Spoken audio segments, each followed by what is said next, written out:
Hi, everybody. This is Dr. Sham. I'm a rheumatologist practicing in Chennai.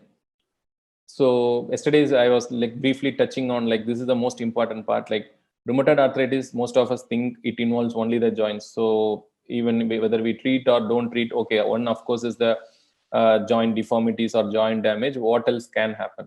The most of important thing we should remember is, as I told, it is a systemic disease.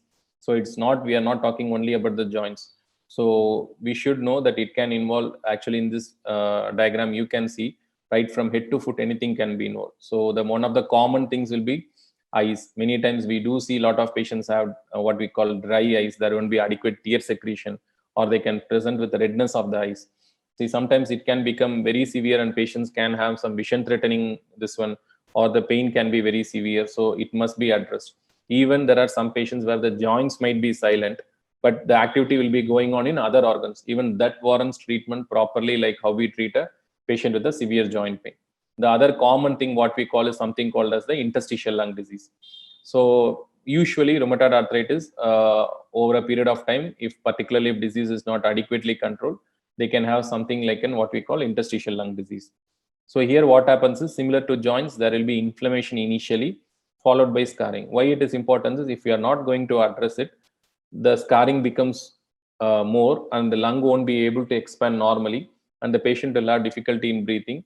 And in a long term, if it becomes really bad, then the only solution for that will be something like a lung transplant or something, because if for a badly damaged lung, you can't really reverse it with medication. So that is the most important thing. It has to be identified early, and then when it is in the reversible stage, like inflammation itself, we have to treat it. Then skin can, many of the people can have skin, many times they go around having a non-healing ulcer, or sometimes patient have an ulcer, they do a grafting, but the graft doesn't take, like a screen grafting. So anybody with a non-healing ulcer, again, rheumatoid arthritis definitely has to be thought as a differential diagnosis. Then rarely they can have some GA thing. It can be even happen with, like, once they take medication, sometimes some people may not be able to tolerate. That can be one of the reasons. So usually gastrointestinal is not so common, might be due to the tablets in some of the persons. Uh, then other thing is neurological. So particularly patient, see, generally rheumatoid arthritis usually doesn't touch the spine, except you have something called the C1 C2 in the cervical spine, the pretty top two one. There you have something called an atlantoaxial joint. That is a joint which can be involved in rheumatoid arthritis, and if it gets involved and if the joint gets damaged, then there is a chance that it can press on the spinal cord. So that is very, very important. Then people, as I told, with uncontrolled, they can have involvement of the nerves. Suddenly a rheumatoid arthritis patient can have foot drop, means they will be able to lift the foot. So nerves also can get affected. So remember, the most common thing will be that atlantoaxial involvement in patients with rheumatoid arthritis. Then vascular, as I told, like diabetes, here also the inflammation is not restricted to joints. There will be inflammation in the blood vessels also. So depending on which blood vessels are inflamed, if it is in the skin, they will have non-healing ulcer. If it is in the heart, they can even have a coronary artery disease, something like a heart attack. So uncontrolled rheumatoid arthritis, definitely the chances of having a coronary artery event is more. Renal involvement usually is not so common in rheumatoid arthritis. Sometimes we have to be careful. We do use painkillers, or what we call NSAIDs.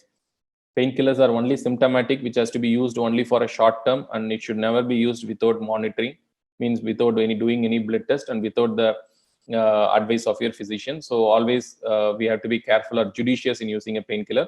So renal involvement per se due to rheumatoid is less common. Sometimes when abuse of painkiller happens, we do see patients presenting with the kidney involvement. Then other thing is, even patients with rheumatoid, they can have an anemia. Many times the people try correcting the anemia, it never gets corrected, because unless we are going to control the disease, the anemia is not going to get corrected. Usually it's called as anemia of chronic disease. And there are some rare manifestation where other some internal organs can get, like a spleen can get swollen, and that also can cause complication.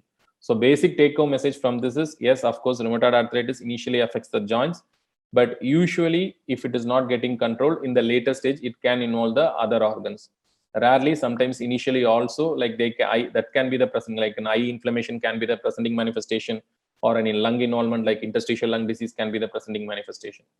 But remember, usually if you control the disease properly, the chances of having these what we call as extra-articular complications is pretty less. So our aim should be to identify early and make sure we don't get any of these complications. That is the most important thing. Thank you.